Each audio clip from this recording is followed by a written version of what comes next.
I got married at 9 a.m. on a Sunday in Melbourne, Australia. That was my, that was the tea ceremony in Melbourne, Australia. That's like the most traditional Chinese part of the wedding. We do it in the morning, families come, we serve tea to everybody, other stuff happens. It never ends. This stuff keeps happening, but that's when it starts, okay? Then after that, we have like a dinner and whatever, all that fucking bullshit. But it starts at 9 a.m., that's the tea ceremony. So I book my flight to leave New York City at 10 p.m. on a Friday. And with the time zone difference and the length of the flight, I will reach Melbourne, Australia just in time, 9 a.m. to attend my own wedding. And I was cutting it close, not because I wanted to, but because I had to work to pay off 3 fucking weddings, okay? I can't just take leave whenever I want. I have to work to the limit, jump on a plane, and attend my own wedding, okay? Because guess what? This shit ain't free. And my wife hates it when I say that, so I say it every single time, okay? I gotta work to the limit, make money, jump on a plane, and then get to my wedding. So at 3 p.m. on the Friday of the flight, my wife calls me, and she's like, in the Daily Show office, she calls me and she's like, why aren't you on your way to the airport? At this point, my wife is in Australia. And my wife calls me at 3 p.m. in the Midtown Manhattan Daily Show office, and she says, why aren't you on your way to the airport? And I say, why would I go to the airport at 3 p.m. for a 10 p.m. flight? And my wife immediately starts crying.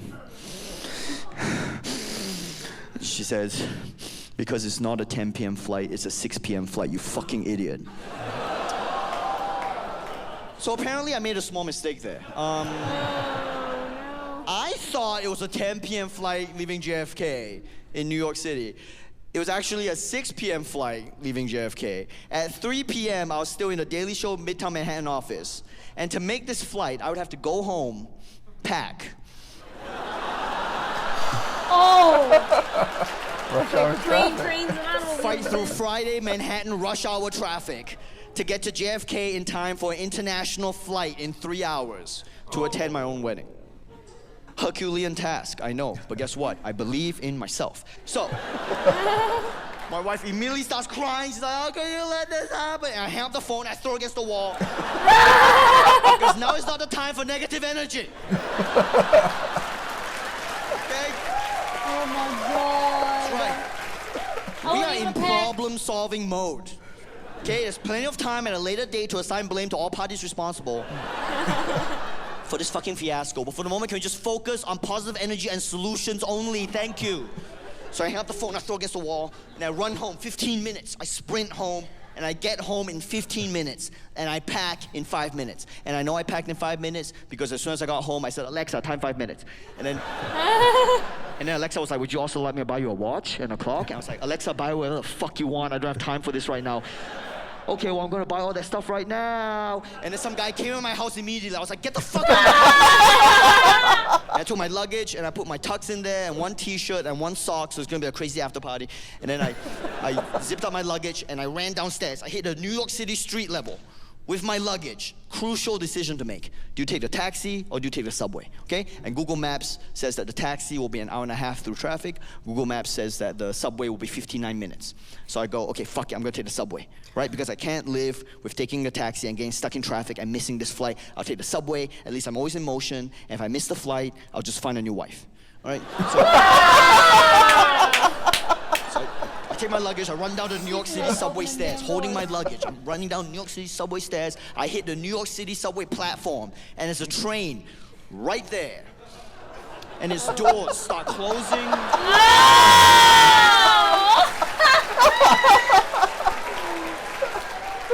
And I go, I know what to do in this situation! And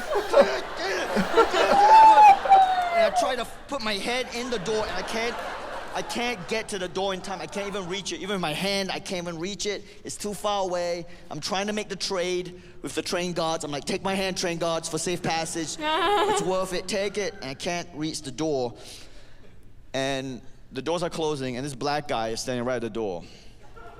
And he sees me doing this. And we make eye contact. And then he just puts his foot right on the door. Yeah. And the doors are slamming against him the whole time, but he doesn't give a fuck. And he looks at me and he's like, Get the fucking... I was like, oh shit, he's holding it open for me. So I grab my luggage, I jump in. Oh my god. Oh my god, thank you. Thank you so much. Oh my god, you don't understand what you just did, man. You just saved my wedding, you just saved my marriage.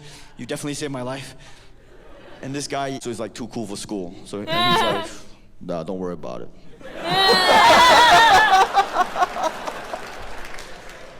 I'm like, no, you don't understand. I'm like trying to make him understand like what just happened. Like, look at this, look at the text message. And he starts getting weirded out by me. He's like, no, fuck this. And he like leaves to the next carriage.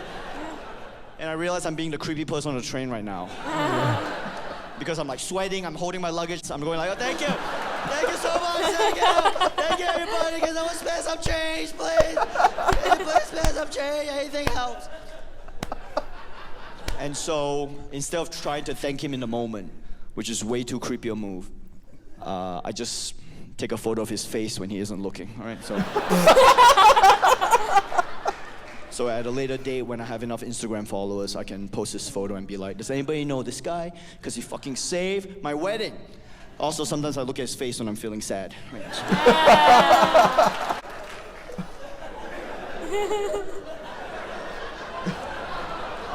It was a dream run to the airport. 59-minute dream run, then plus the air train, all that bullshit. And the saving grace was that it was an international flight, but the first leg is domestic. So it's New York to LA, LA back to Melbourne, Australia. And if it's a domestic flight, if you get there an hour beforehand, you're good. So I get there at like 4:55 p.m., 6 p.m. flight. Get there before 5 p.m., you're good. I get there at 4:55 p.m., I take my luggage, I check that shit in. I'm like, oh my god, did I make it? And they're like, yeah, you made it, you're fine. I'm like, oh my god, thank you. I can't believe I made it. I'm in the lounge, sipping champagne by 5:15 p.m. I'm like, I'm a genius, right? My wife calls me, she's still crying. She's like, how could you let this happen? I'm like, baby, no, you don't worry. I made it, I checked it, I'm good. I'm just waiting to board. Everything's gonna be okay. But it doesn't change the fact that you forgot the time, risked everything. And I hang up the phone, I throw it against the wall. Because now is not the time for commiseration, okay?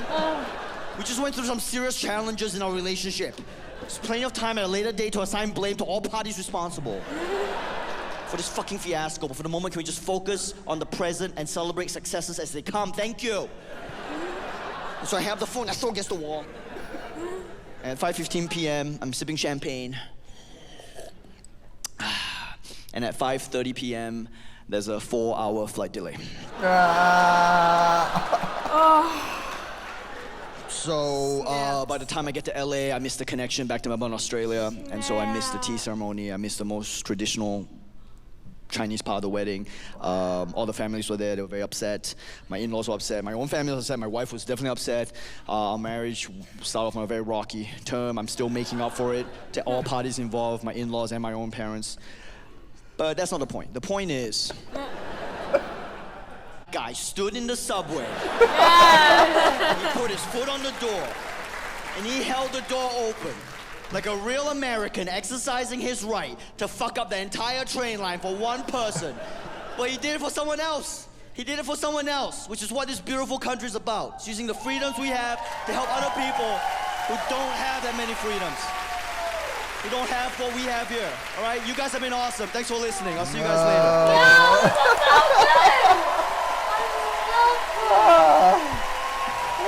Thank you.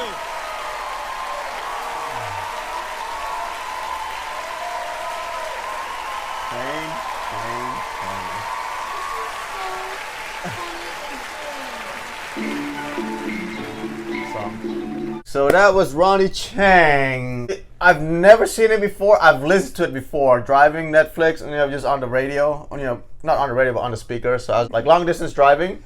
I was road tripping. I was listening to this comedy special here. Mm-hmm. So, but I know who he is. I also forgot to mention that he's also a correspondent on the Daily Show, which a lot of people probably know that already. Watching this one. Yeah, so he's there with Trevor and Hassan. So yeah.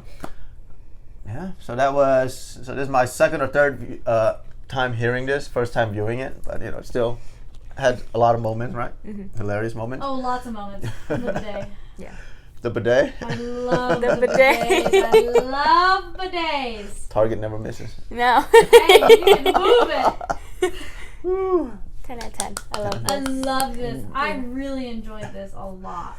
Yeah, he broke down some stuff that a lot of people in this country don't know, like the state motto of Texas. Yes. That shit was funny as hell. I thought it was everything's big in Texas. Yeah, but that's one of the things too. Like you hear a lot of stuff, but then like nobody, I guess people didn't know it's friendship. So yeah.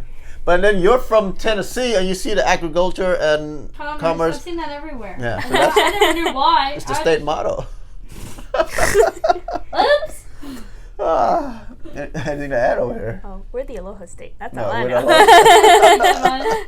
the Aloha State. Yeah, so RonnyChieng, I believe he does have another or maybe 2 more specials on Netflix as well. Yeah, he was really good. I underestimated it. Yeah. Yeah, it's... I love his demeanor. I really like, I don't know, I actually like him. I want to see, I'm going to have to watch a movie with him in it now. So yeah, so Crazy Rich Asian. I mean, I like that movie. He has small parts. I don't think he has like a starring role. Like he was in Shang-Chi. He was in, but always like small roles. But then people that know who he is knows who he is. And I've seen him in person. As a live show here in Hawaii, Honolulu. Yeah. I love this. 10 out of 10. Yeah. So are we good? So if you do like our reaction, please like, comment, subscribe. Also hit that notification bell, and we'll catch you in the next one. Stop for now. Chee-hoo.